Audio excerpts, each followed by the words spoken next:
문득 거울 속의 낯선 얼굴을 마주하거나 해질 옆 창밖을 보다가 이런 생각 들지 않으셨나요? 나는 지금 행복한가? 아니, 행복이란 게 오기는 하는 걸까? 우리는 참 오래 기다려왔죠.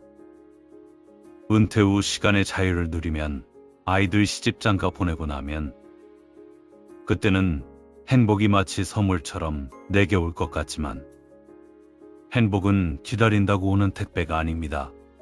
단순히 좋은 게 좋은 거다라는 막연한 위로를 하려는 게 아닙니다. 이 영상을 보시고 나면 어떤 비바람 속에서도 스스로 행복을 켜고 끌 수 있는 마음의 스위치를 발견하게 될 겁니다.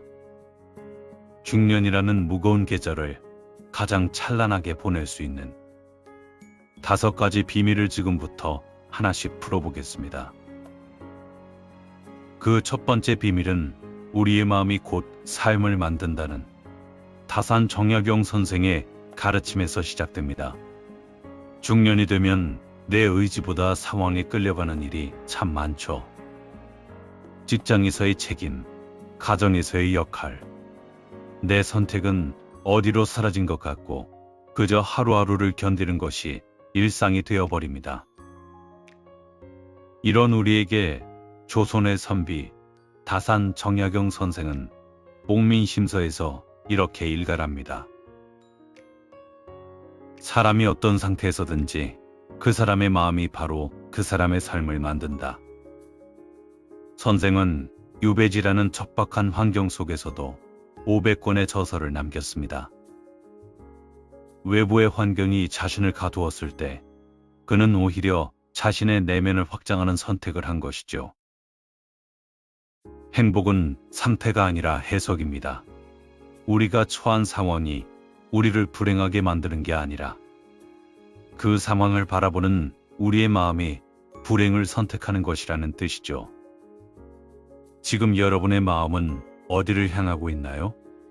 남과 비교하며 부족한 것만 찾고 있지는 않은지요. 정약용 선생이 유배지에서 붓을 들었듯 여러분도 오늘 마음의 결을 다스리는 작은 선택 하나를 해보시기 바랍니다. 이렇게 내 마음을 다스렸다면 이제 그 마음의 주인이 누구인지 명확히 할 때가 되었습니다. 만해 한용운 선생님이 외쳤던 주인된 삶의 비밀로 이어가겠습니다. 우리는 그동안 누군가의 남편으로, 아내로, 부모로 살아왔습니다. 그러다 보니 정작 나라는 사람은 침묵 속에 갇혀버렸죠. 한용운 선생님은 시진님의 침묵을 통해 우리에게 이렇게 소리칩니다. 나의 삶은 나의 것이다. 나의 선택이다. 중년의 나이에 접어들며 우리가 가장 먼저 버려야 할 것은 타인의 시선입니다.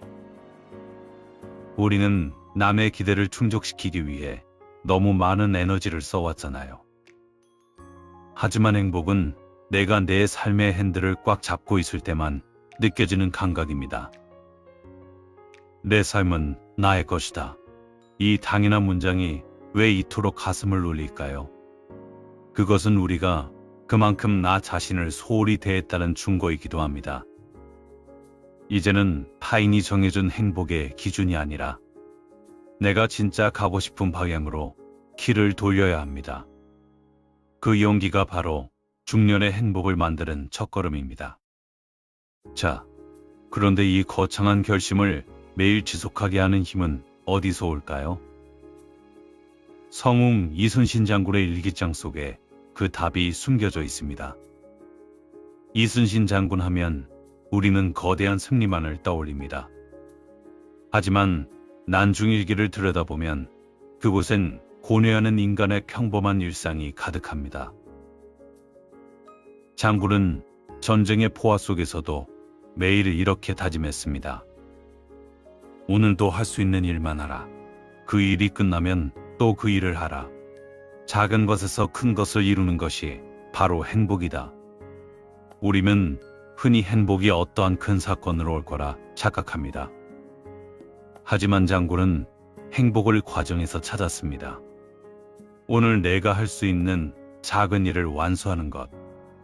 그리고 그 다음 일을 성실히 이어가는 것. 그 반복되는 일상의 매듭들이 모여 승리라는 큰 행복을 만든 것이죠. 중년의 삶은 지루할 수 있습니다. 하지만 그 지루함은 사실 평화의 다른 이름이기도 합니다. 특별한 이벤트를 기다리지 마세요. 오늘 아침 정성껏 내린 커피 한 잔, 오후에 걷는 30분의 산책, 가족에게 건네는 따뜻한 말 한마디.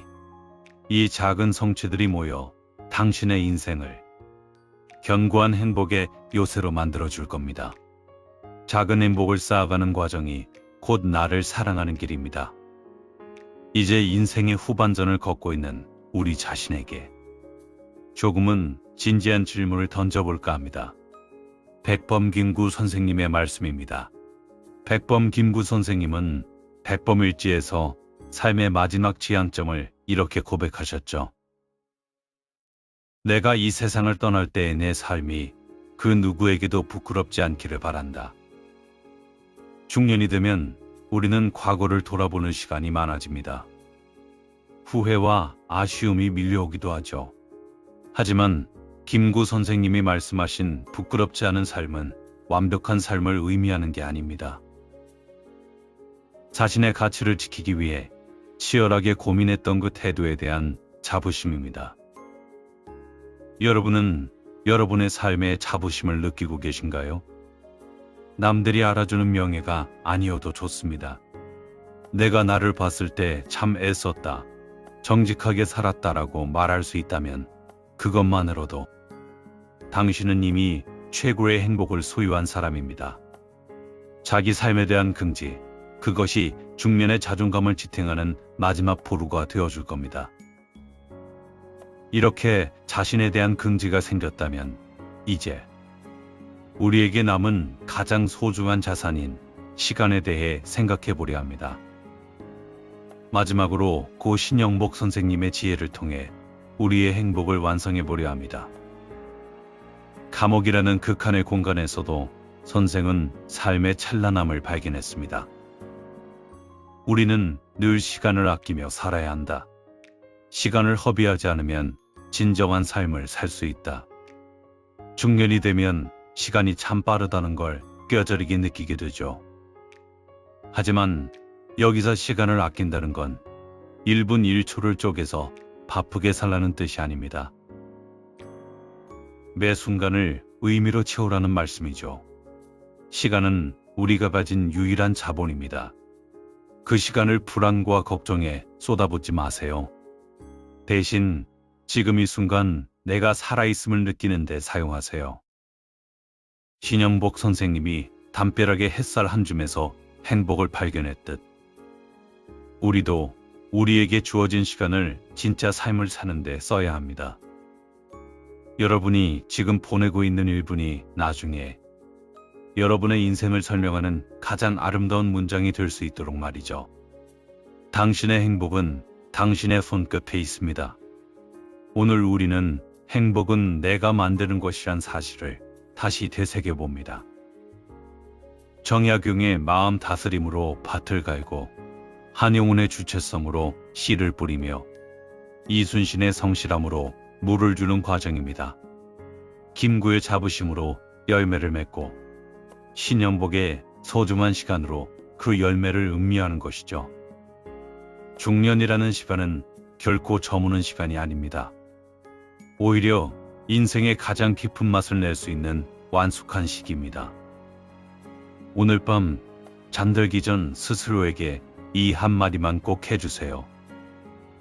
그동안 참 잘 살았다. 그리고 이제부터는 내가 만드는 행복 속에서 더 찬란하게 살 거다. 행복은 멀리 있지 않습니다.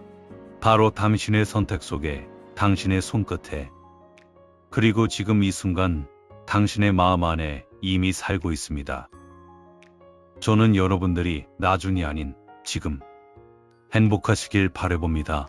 오늘 이 영상이 고전이 제시하는 행복이었다면 다음 편에는 철학과 명언들이 제시하는 또 다른 행복의 길로 찾아오겠습니다. 당신의 새로운 행복을 진심으로 응원합니다. 구독과 좋아요는 제게 큰 행복입니다.